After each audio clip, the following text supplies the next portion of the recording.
Fourth graders, welcome to our last poetry lesson. And this one's going to be a little different than usual today.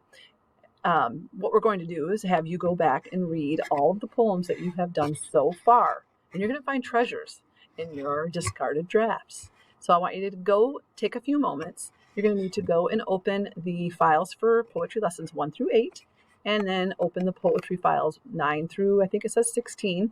And you're going to read all of them. I want you to take time and read all of them that you've done. Now it says on here to use Post-it notes. Obviously we can't do that online, but you could make little notes on them as they're all Pear Decks, and find your favorite 3 poems. So when you're going through them, maybe what you can do instead of Post-it notes is put a big 1 on one of your favorites, put a big 2 on one of your favorites, and put a big 3 on one of your favorites out of all that you have written so far.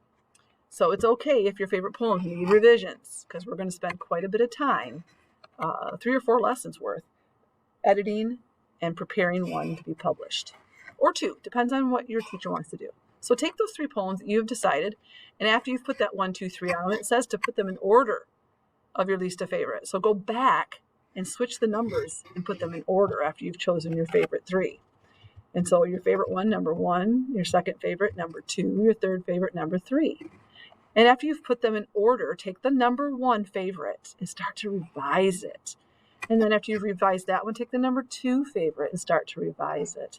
And the number 3 favorite and start to revise it. You may not be using all of those when it comes to the publishing time, but you're going to work on 3 of them today, okay? So what you're going to be looking for?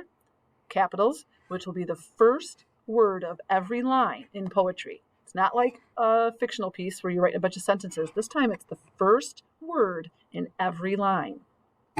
Good phrasing. Remember, you're supposed to be writing poems like you're taking a lot of breaths. So go through it. Did you take a lot of breaths? And wherever you took the breath, did you push enter or return on your computer so that it goes to the next line? Check that. How about your comparisons? Did you compare them to, did you find enough places in your poem to compare them to something amazing? Like instead of just the clouds outside, you said the cotton balls floating in the sky. Did you do that? Go and look. And then the same with poetic language, which is kind of like comparisons and similes, but you're doing it throughout your poem like we did yesterday. Look at every line and see, can I change that to be a little bit more poetic? Can I stretch that out? So that's your assignment today, is to find your favorite 3 and start to edit and revise all 3 of them, looking for capitals, good phrasing, comparisons, and your poetic language. All right, guys, have fun with it. Bye.